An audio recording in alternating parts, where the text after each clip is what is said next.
understand.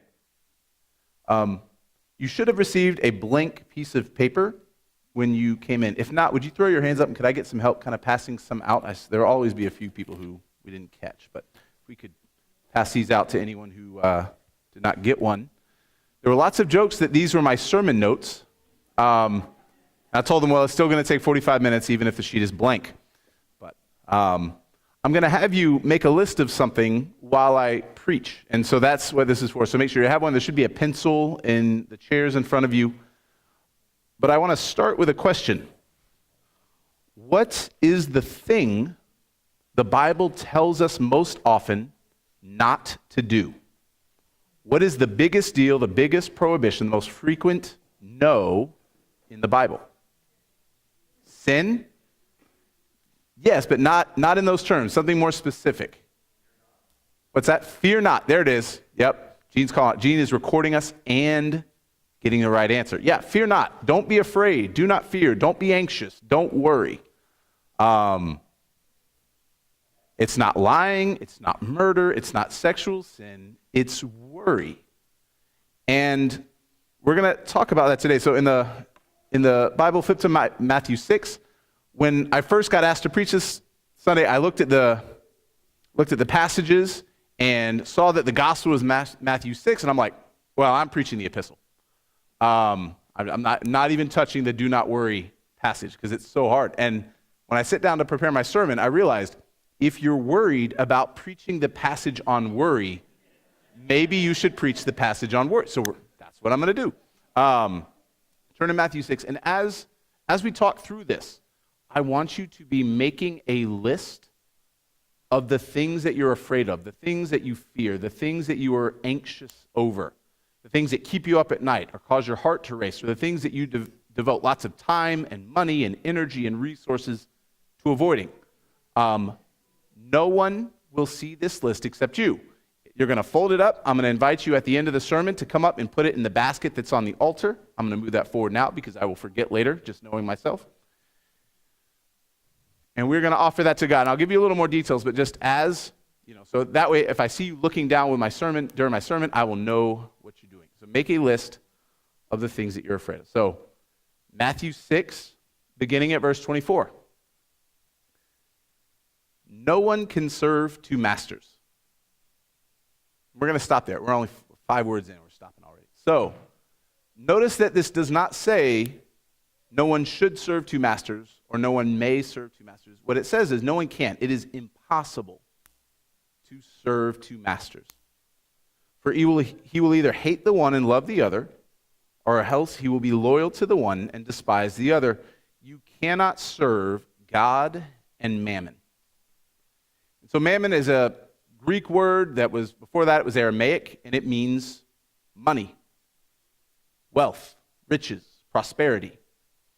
And so Jesus' point here is, you can't serve God and serve wealth, which sounds good. And when we think of people who serve wealth, typically we don't think of ourselves. We think of the ultra-rich, the 1%, right? Those who hoard away wealth and have more than they could ever spend. That's who that's who Jesus is talking to. But the thing to realize here is the vast majority of people who Jesus was speaking to at the time didn't fit that category. And so that's probably not Jesus' intended audience. And so if we were to ask ourselves, do we serve money? Do we serve wealth? Probably the first answer we'd give is no. But as we see how Jesus develops this, I think it hits home, at least for me and I think for many of us, more than we might like. Because he continues, therefore, right? So you cannot serve God and money, therefore, I say to you, don't worry about your life, what you will eat, what you will drink, nor about your body, what you will put on. And so Jesus' development of this principle is, if you are worried about your provision, your sustenance, your food, your appearance, you are, in one or more ways, serving money, serving wealth. So I want to, before we really develop this, I want to say something up front. Jesus is not anti-planning, anti-saving, anti-preparation. There are lots of verses in the New Testament and in the Old Testament, places like Proverbs, that talk about putting wealth away and being prudent with your finances and working hard. And so everything else I'm going to say here, I don't want you to misunderstand me. But the trouble with working hard, planning appropriately is it very easily bleeds over and gets twisted into worry, into anxiety over our sources of supply.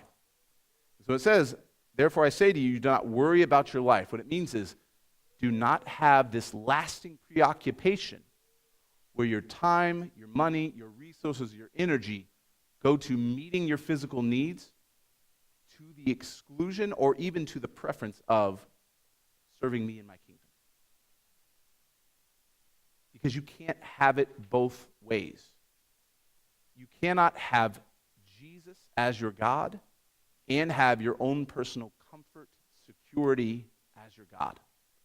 And so ultimately, you will have to choose. And then he asks rhetorically, is not life more than food, and the body more than clothing? And the right answer is what? Of course it is. Of course it is. And so now we're going to briefly go back to Genesis. You don't have to flip there. But when God created the universe, what did he create it out of? Absolutely nothing, right? So you have God plus nothing, and you get everything, right?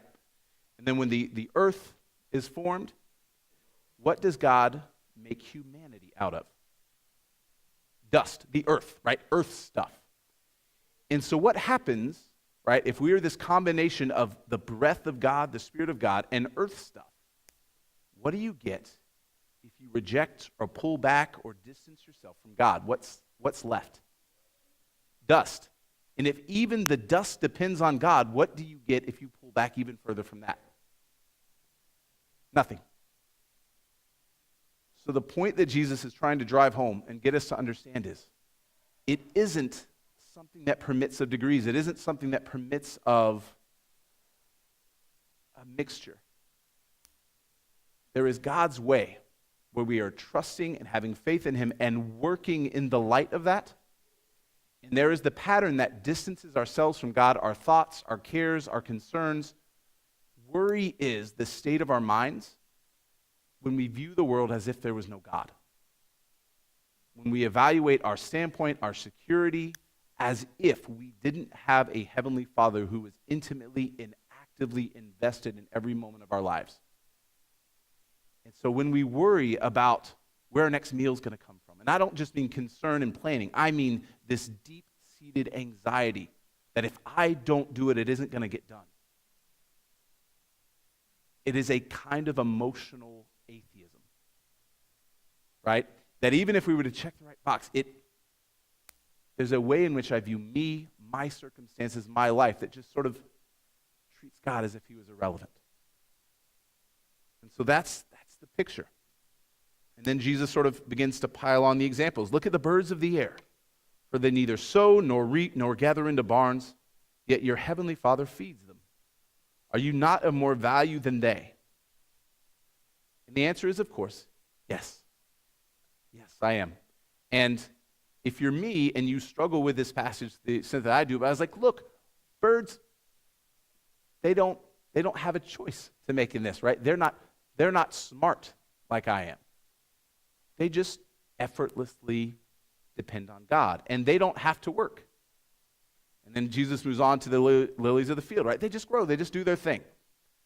And so I'm like, well, it's harder for us who have thoughts and emotions and feelings and who God tells us to sort of make plans, right? It's one thing to not struggle when there's no alternative. And it's another thing to struggle when there are really clear, easy alternatives. So many people struggle with overeating because you have to have some level of food to survive. And I think so many of us struggle with worry and anxiety because we have to have a certain level of planning and preparation to live life well. And so it isn't the kind of thing that we can sort of cut cold turkey, as it were. And we struggle because we are people who struggle with moderation. We struggle to work and to plan without thinking as if everything depends on us, without thinking that God won't be faithful if I don't pick myself up by my own bootstraps. And if we think that, right, if our underlying goal is the thing that matters most, the thing that ought to get the bulk of my time, my attention, my money is my own security and my own comfort, what happens when God doesn't live up to his end of the deal? We resent him. We hate him. We conclude he doesn't exist, or if he does, he's somewhere way up there. You cannot serve two masters. I have friends, close friends, who have concluded because God didn't heal their marriages quickly enough, or God didn't provide finances in the way that they thought he should have, that he's not worth worshiping. Some of these people are still in the church, some have written it off entirely, but it's very common if we dictate the terms of what life looks like,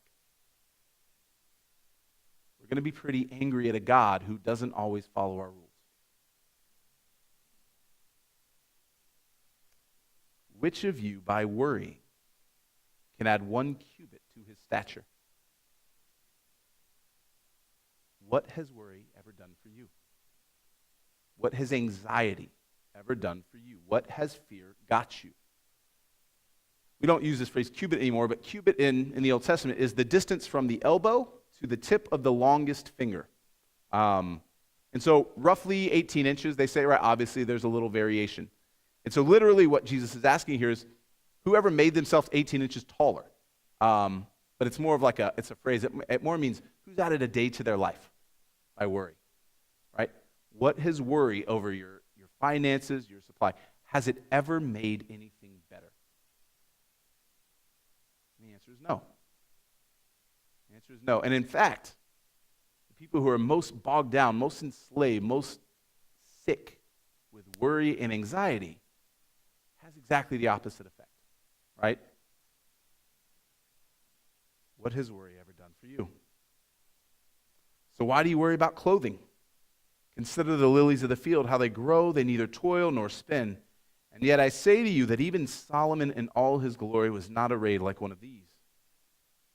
Now if God so clothes the grass of the field, which today is and tomorrow is thrown into the oven, will he not much more clothe you, O you of little faith? So now before we go on and talk about how to know whether something is worry or proper planning and what to do about it, I want to read from 2 saints of the church, John Chrysostom and Stevie Wonder. So the first thing that we might think is, okay, great. It's all well and good to say, don't worry, don't be anxious, don't fear. But no one can actually do this, right? It isn't actually possible to live this way. And the thing I would like to challenge you is, Jesus is not naive. Jesus is not living in a make-believe world. If Jesus presents this as possible and desirable and actually the only faithful way to be, then it is in fact possible and desirable and the only faithful way to be. It may be very difficult. And because worry is something that's so part of us and so part of our world, we may struggle to find examples of people who are living this out well. And so John Chrysostom, right, preaching on this passage, listen, anytime that you can look back over what faithful people in church history have said on your passage, your sermon is going to be better. Throwing this out. But he says, let us therefore not suppose that Jesus' injunctions are impossible. For there are many who duly perform them even as it is. And if you don't know of them, if you haven't found one, it's nothing marvelous. Since Elijah too supposed he was alone, but God told him, I have left unto myself 7,000 men. It's very easily, in a world that is isolated and in a world where we judge by externals, to think, no one actually lives this way, no one possible. We cause a great amount of anxiety and confusion for ourselves by judging our insides versus other people's outsides. Right? We realize as we walk through life, I've got fears, I've got doubts, I've got worries. We look at people around us and it's like, oh, they've got it pretty much all together. They're good to go, right? They know what decisions they're making. They know what's coming next. They've got plan, boom, boom, boom, boom, boom, boom. And almost all of the people who you look at, it's just not true. I remember growing up as a kid thinking my parents had it all together. They knew exactly what they were doing. They had a plan. They got on perfectly, right? I felt completely safe and secure. And then I became a teenager. And I was like, these people don't know anything that's going on. I'm like, but I'm gonna know, right? When I get older, I'm gonna feel like I'm gonna have a plan. I'm gonna execute that. And then I get a wife, I get kids, I get a house, I get a job, and I'm like, there's a lot of uncertainty. And I tried to tell my parents, I was like, I used to think you all had together. I actually had this conversation with my dad this week. I was like, I thought you all knew exactly what you were doing. He goes, that was what you needed to think at the time. I thought that was interesting. I'm not sure I agree, actually, but I thought that was interesting.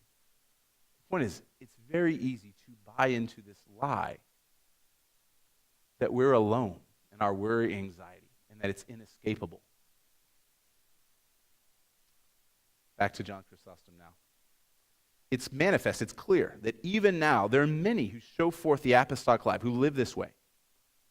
And if we don't believe it, and this is the point, this is the thing that sort of punched me in the gut. If we don't believe it, it's not because there are none who do it, but it's because we are so far from doing it ourselves. And he goes through examples of the drunk who can't believe that anyone would fast even from water, and the person who sleeps around to believe that anyone would willingly choose virginity. The point is, when there's this model of virtue and we are mired, we're trapped, we're enslaved, it is easier to think, this is unreasonable, this is impossible, this is unrealistic, to think, maybe there's a fundamentally different way that I can go about this.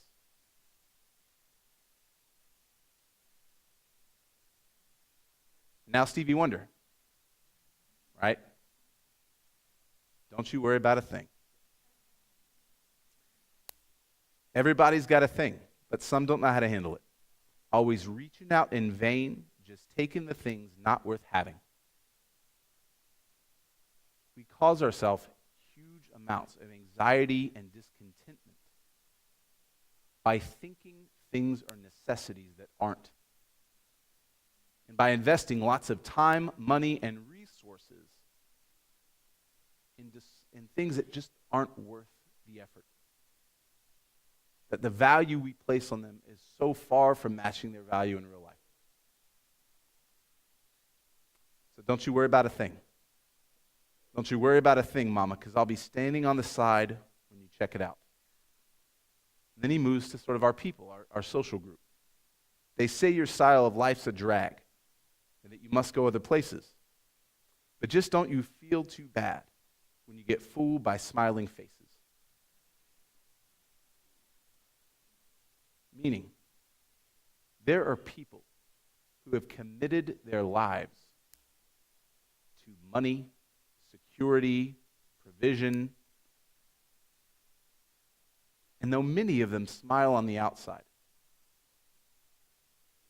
we know from psychological studies, from quizzes, and from people's honest moments that this very rarely goes well for them. A ridiculously high percentage of people who win the lottery and have it made end up broke and miserable.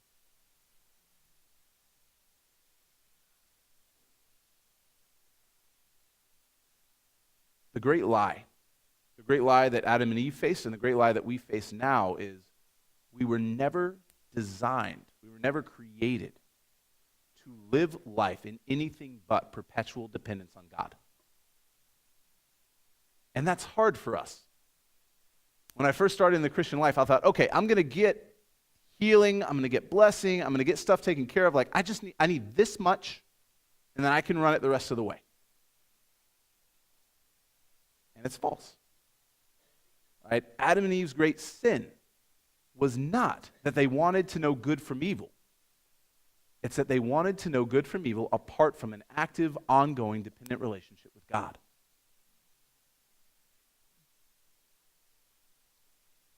God wanted to teach them, built them to be taught directly by Him. This is what's good and this is what's evil. And Adam and Eve gave in to the temptation. We just get this fruit. We just eat this thing and we'll know it, and we don't have to continually rely on God. And I think the temptation is the same for us today. It's not always knowledge of good and evil. But we're like, just help me get standing and get right, and I'll run the rest of the way. And if that's what our belief is, no wonder we feel such great shame on being dependent. No wonder there's this deep-seated anxiety, because if I'm not good enough on my own, then something's wrong with me. And so we live life in a way that tries to get to the point where nothing will be wrong with me and I'll be good to go. And yet it's a false bill of goods. Therefore, do not worry, saying, what shall we eat? Or what shall we drink? Or what shall we wear? For after all these things the Gentiles seek. For your heavenly Father knows that you need all these things.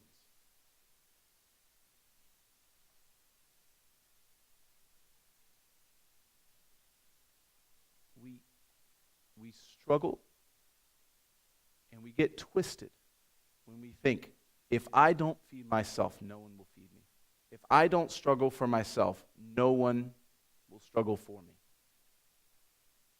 And again, it's worth reiterating, this does not mean that we do not have to work or to plan. But if God is not an ongoing and active part of our plans, if God is not the source, if God is not the number one element in our plans, we made a really bad fundamental decision that ends up bleeding through and coloring everything else. But seek first the kingdom of God and his righteousness, and all these things shall be added to you. Therefore, do not worry about tomorrow, for tomorrow will worry about its own things. Sufficient for the day is its own trouble. Meaning, how do we know that we've crossed over from proper planning, proper preparation, proper work and responsibility to an ungodly sort of worry, anxiety? When we fail to be faithful in the day, in the present, because of worries or concerns about the future. That's our number one indicator. What are the things that God has told us to do that we hold back or fail to do because if I don't do this other thing, I won't be taking care of my wife, my kids, my husband. What are those things where we've so prioritized getting my needs met that we failed to listen or to care what God says comes first? What are those things that when we think about them, when we plan about them, God either doesn't come up in our calculations or at all, or comes up toward the end? There is a way to work and to plan as if God is the source, God is the foundation, God is the number one thing. And there are ways to work and to plan and to struggle where God comes in toward the end. Do not worry about tomorrow, for tomorrow will worry about its own things. Sufficient for the day is its own trouble. Meaning, make your plans, but realize your plans don't buy you security. Work, but realize that the only one who has given you the power to work is God. The only one who will multiply your work is God. And that if something happens such that you can't work, you are not on your own. For me, and it was a small thing, but I never wanted a house because I had such fear, anxiety about having a house. I always wanted to live in an apartment. Still, today, if I had my druthers, I'd live in an apartment. I have a wife who likes a house, so we have a house. But I felt such great anxiety over having a house because I'm tying up all my money, like in this big thing. What if there's a roof leak, or the plumbing goes bad, or the air conditioner goes out, which is actually a threat for us? What if all these things happen? And so I was like, you know what? I'd rather have very little, have myself committed to very little, be relatively, what I finally realized is that's not actually any better. That's no less fear-based, anxiety-based, worry-based than where we are now. For me, just the preaching of this sermon was a step in the right direction. It's a small, granted, it's a really small step. But the questions that we need to be asking ourselves are, what are the things that God has called us to do that the only reason we're not doing them is because I'm worried about something that may never come true, that may never happen? What are the ways in which I've put his kingdom and his righteousness in second place? Because I feel like if I don't fight for myself here and now, no one ever will. And so what I've been asking you to do today is to make these lists of the things that you feel anxiety about, worry about, the things that keep you up at night, the things that your heart beats louder, or the things that just, when they go wrong, you spend so much mental energy trying to bring them back right, that mental energy just never brings God in, where prayer doesn't even occur until well past the decision point. What are the things that you will ask God to bless, but you won't ask God what the right thing to do is? What are the ones where you're just looking for God to sort of sign his name on your plan? Those are the things I want you to write down. What we're going to do is, I'm going to move this to the side. We're going to ask Miss Annie to play some music here in a few minutes, and I want you to bring these things up and put them on the basket that's on the altar. And I want you to understand sort of two different things that are going on with this. One of the things you're doing is, God, these are things I need. These are things that are important to me. These are things that I absolutely have to have. And rather than trying to obtain them on my own, I'm going to give them to you. And as a sign of trust, I'm going to reach out to you and present them to you. That's one thing that you're doing, right? We have real needs. We have to have food, right? We have to have some level of clothing. The second thing is, with those things that your desires have exploded, your worry and your anxiety have crippled you, paralyzed you, held you back, poisoned you. This is going to be your moment for confession. And so you're going to be placing it on the altar. You're going to be saying, Lord, I have made these things in the pursuit of them more important than you. I have put them out of proper perspective, out of proper order, out of proper alignment. And I'm putting them on the altar so that you would crucify them, that you would separate them from me as far as the east is from the west. And so, now I'm going to invite you to come. Fold your paper up, right? No one's ever going to look at it. I'll dispose of them after. This is between you and God.